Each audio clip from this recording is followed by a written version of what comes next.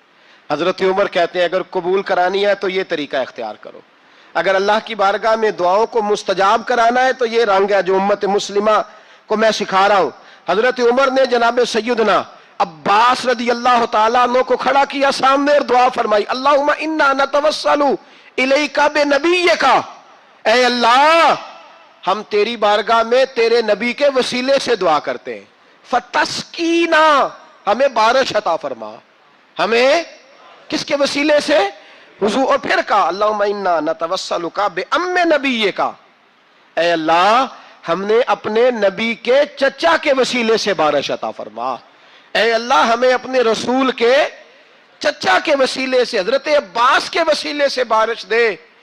صحابہ کہتے ہیں جب ہم گئے تھے دعا مانگنے تو خشک سالی تھی، اور جب گھروں کو آ رہے تھے تو ہمارے کپڑے بارش سے بھیگ چکے تھے. اللہ نے بارش عطا کس کے وسیلے سے؟ حضرت عباس. اچھا یہ بات یہاں قابل غور ہے، حضرت عمر کے وسیلے سے بھی دعا ہو سکتی ہے، دعا سیدنا عمر فاروق کے وسیلے سے بھی.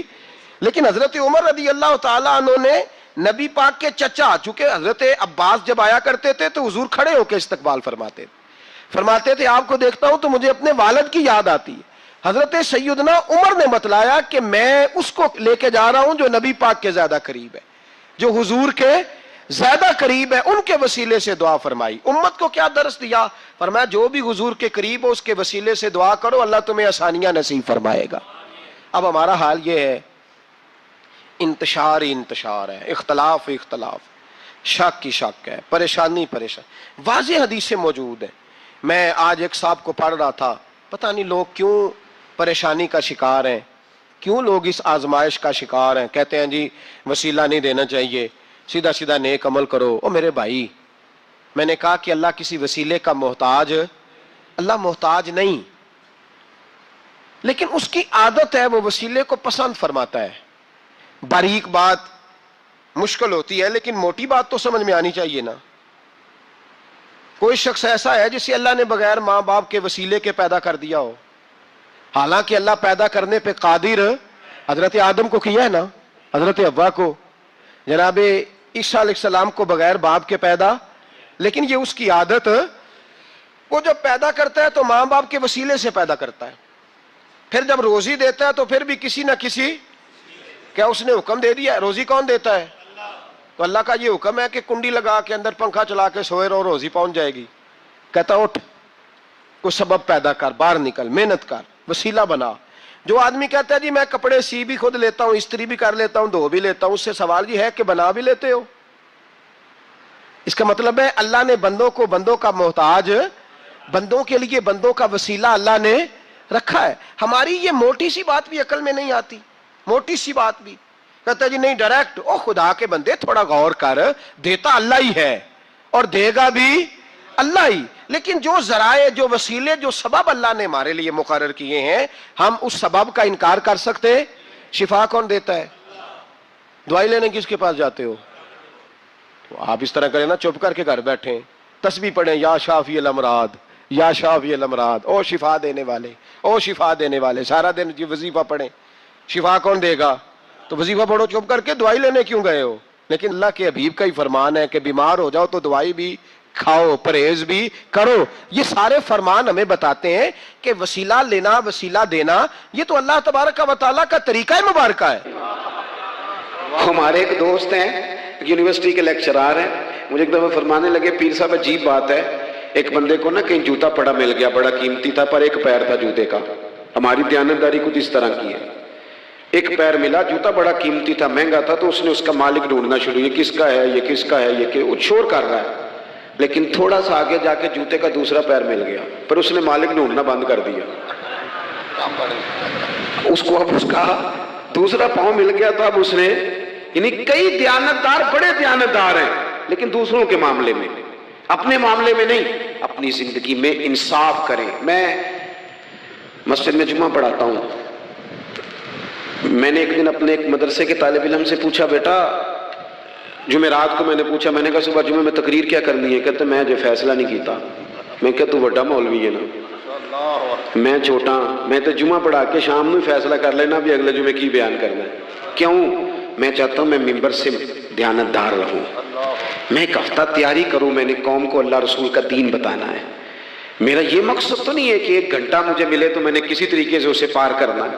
آپ اپنے کام کے ساتھ ہمیشہ دیانت کا مظاہرہ کریں. اگر آپ دیانتدار ہو جائیں, حضرت سعید بن عامر رضی اللہ تعالیٰ عنہ کو حضرت عمر نے کہا میں آپ کو ایک صوبے کا گورنر بنانا چاہتا ہوں, رو پڑے, فرمانے لگے اس قابل نہیں ہوں. آپ کہیں, مجھے بھی آپ کہہ دیں کہ فلانا عہدہ ملتا ہے تو تیار ہے ساری دنیا, کون انکاری ہے اس کام سے, سب تیار بیٹھے. لیکن روتے تھے لوگ کا جناب میں کہاں کر سکتا ہوں. حضرت عمر نے لگا دیا حمص کا گورنر. کچھ مہینوں کے بعد حضرت عمر تشریف لے گئے, جا کے پوچھا کہ کیسا ہے, تو پہلے تو ایک لسٹ منگوائی حضرت عمر نے, کچھ مال آیا ہے تو مختلف صوبوں میں بانٹنا ہے, غریبوں کی لسٹ لاؤ. ان کے صوبے کی لسٹ آئی تو تیسرا نام گورنر صاحب کا تھا. وہ کہا تمہارا گورنر مسکینوں غریبوں میں؟ کہنے لگے حضرت صاحب جو لسٹ بنانے والے تھے وہ کہنے لگے اب ان کے وجود پر جو کپڑے ہیں جگہ کوئی نہیں بچی, پیوند کہاں لگانے ہیں. دامان توکل کی یہ خوبی ہے کہ اس پر پیوند لگے ہوتے ہیں پر دھبے نہیں ہوتے, پیوند لگے ہوتے ہیں پر دھبے نہیں ہوتے. حضرت عمر نے معلومات کی ان کے صوبے میں جا کے, تمہارا گورنر کس طرح کا ہے؟ عرض کی حضور 4 شکایتیں. یہ جمہوریت ہے. آج تو ہر سیاسی جماعت میں ڈکٹیٹرشپ ہے, آج کہاں جمہوریت ہے. آج تو آپ جتنے شاہ کے وفادار ہو جائیں گے اتنا اچھا عہدہ لیں گے, جتنا مرضی قابل بندہ ہو جماعت کے اندر, لیکن اگر وہ پورا تابع دار نہیں تو نظام نہیں چلتا, جتنا مرضی قابل ہو. حضرت سعید بن عامر رضی اللہ تعالیٰ عنہ 4 شکایتیں, عام آدمی شکایتیں کر رہے ہیں. حضرت عمر نے کہا کون کون سی؟ انہوں نے کہا جی پہلی شکایت یہ ہے کہ ہمارے گورنر, توجہ ہے میرے بھائیوں کی, انہوں نے کہا جی پہلی شکایت یہ ہے کہ گورنر صاحب صرف دن کو ملتے ہیں, انہیں رات کو بھی لوگوں سے ملنا چاہیے. دوسری شکایت یہ ہے کہ جب شروع میں آئے تھے تو فجر کے بعد بیٹھ جاتے تھے, مسائل سنتے تھے, اب سورج نکلنے پر اشراق چاشت کے ٹائم 8, 9, 10 بجے آتے ہیں. تیسری شکایت یہ ہے کہ ہفتے میں ایک دن ملتے ہی نہیں. چوتھی شکایت یہ ہے کہ کبھی کبھی ایسے رونے لگتے ہیں, بیٹھے بیٹھے بے ہوش ہو جاتے ہیں. تو آپ نے دیوانہ آدمی ہمیں دے دیا ہے. حضرت عمر فاروق رضی اللہ تعالیٰ عنہ نے حضرت سعید بن عامر کو مجمع میں پوچھا, جناب آپ پبلک کے نمائندے ہیں, آپ کو سوالوں کے جواب دینے چاہیے, بتلائیے نا.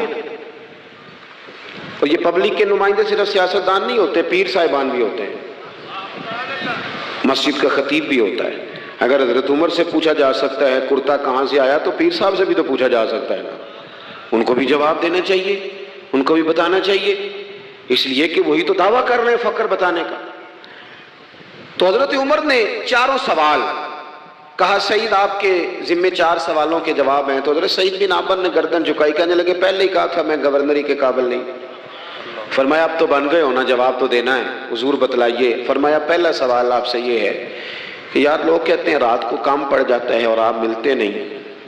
تو حضرت سعید بن عامر نے اپنی داڑھی پکڑ لی, عرض کی حضور یہ ساری سفید ہو گئی ہے, بڑھاپا ہے.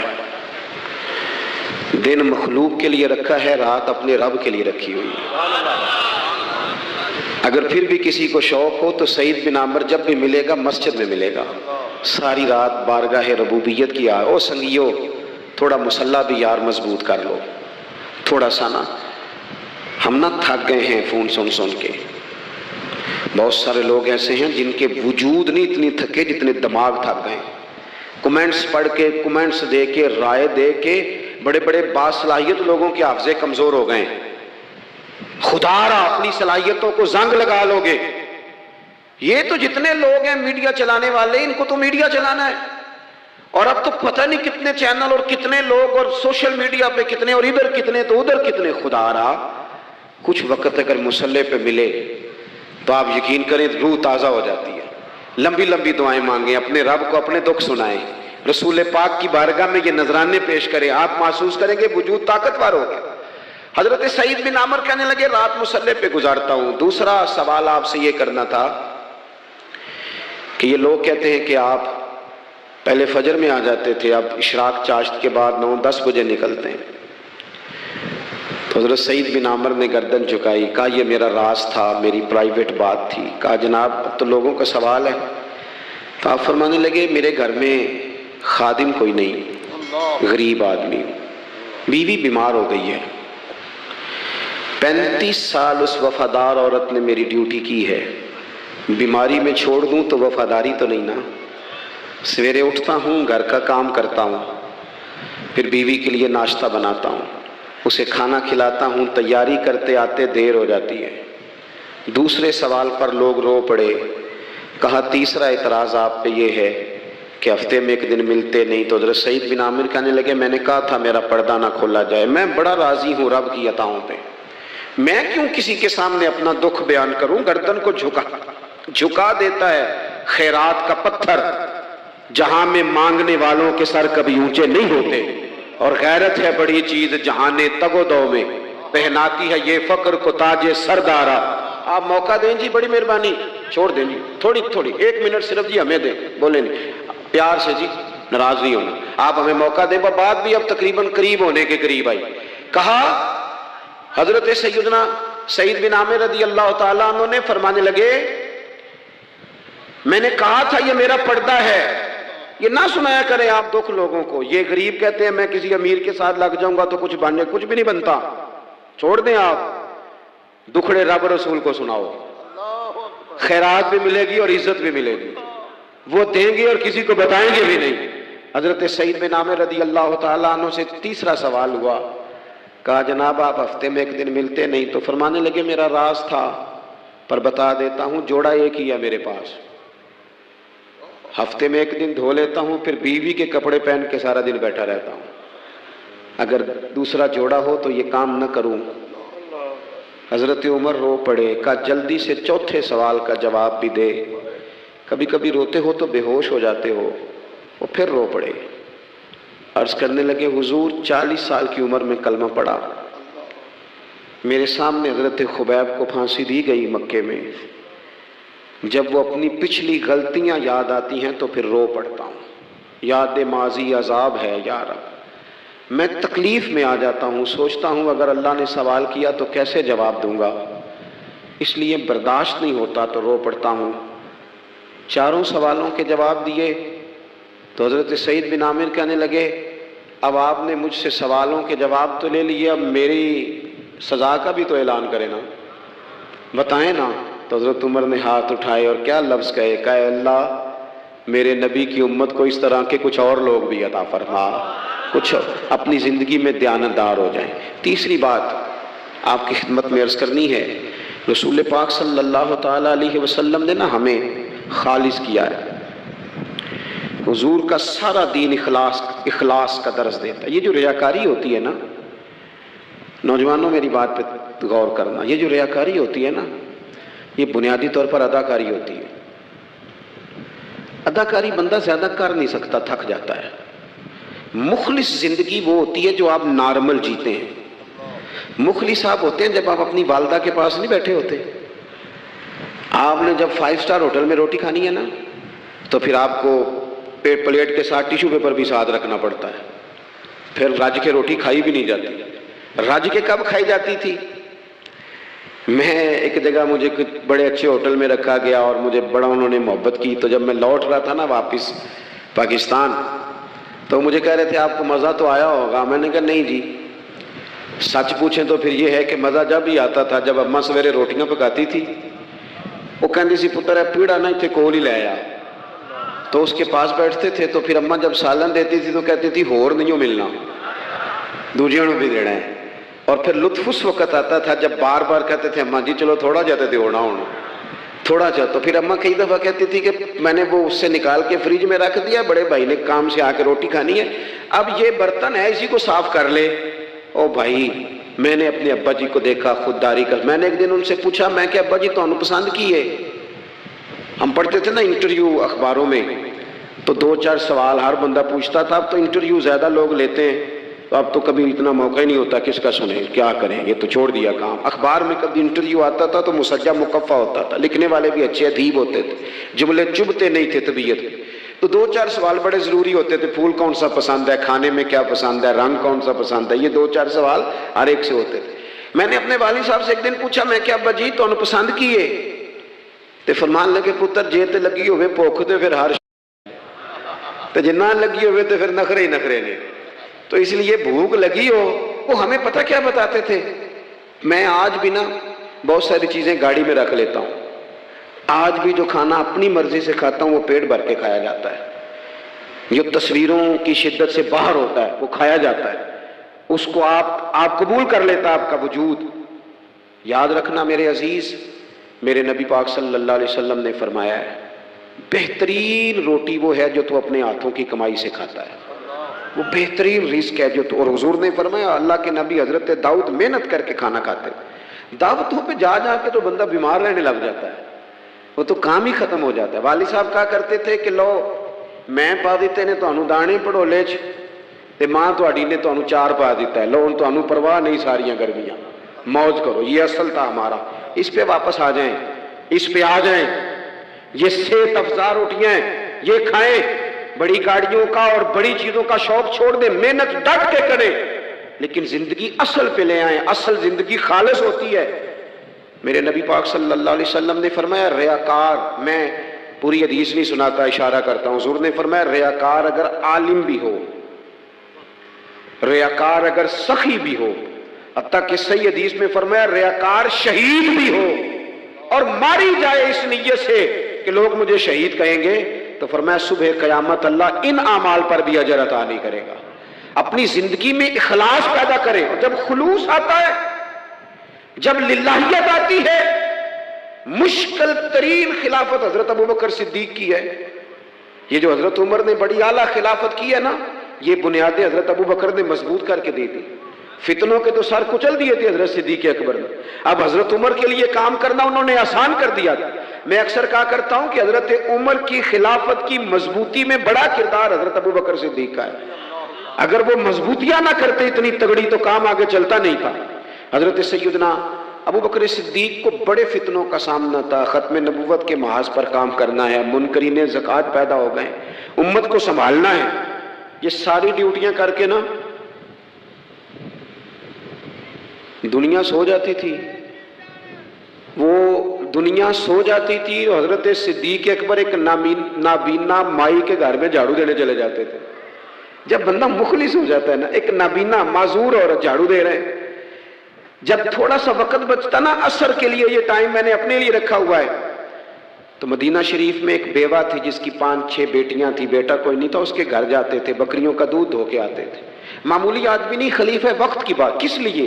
یہ کام روحانی تسلی کا باعث بنتے، یہ کام آپ کو سکون دیتے، یہ آپ کے اندر وہ طاقت پیدا کرتے ہیں کہ آپ لڑ سکتے ہیں دنیا سے۔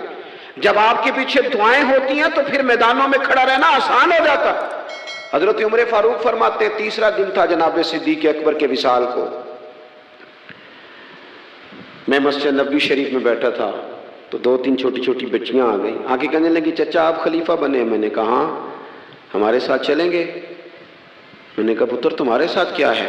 کہنے لگے ابو بکر صدیق عصر کے بعد ہمارے گھر آتے تھے، ہمارا بھائی کوئی نہیں، باپ انتقال کر گئے، بکریوں کا دودھ دھو کے دے جاتے تھے، کچھ بیچ کے گزارا کر لیتی تھی، کچھ پی لیتی تھی، 3 دن سے میری ماں رو رہی ہے، میری بہنیں روتی ہیں، اکھاں جدو میٹیاں زمانہ مینوں روے گا، اونج تے بے قدراں کچھ قدر نہ جاتی، کیتی خوب تسلی ہو، لیکن اکھاں جدو میٹیاں زمانہ مینوں روے گا، اپنا تے اپنا بیگانہ بھی مینوں روے گا، جدو نہ میں دسیا میں خاراں نوں میں خانے وچ، پھر جام ٹوٹ جان گے تے میں خانہ مینوں روے گا، کئی لک لک رون گے تے کئی بک بک رون گے، گلیاں دا یانا تے سیانا مینو روے گا۔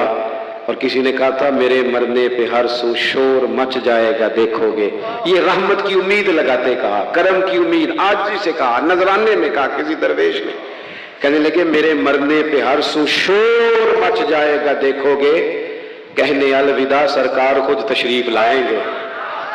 اور کسی نے کہا تھا کہ بعد مرندے مکھڑا میرا ہو جاوے جے تازہ، پھر سمجھ لینا محبوب میرے نے آن پڑیا جنازہ۔ تو بھائی اپنی زندگی میں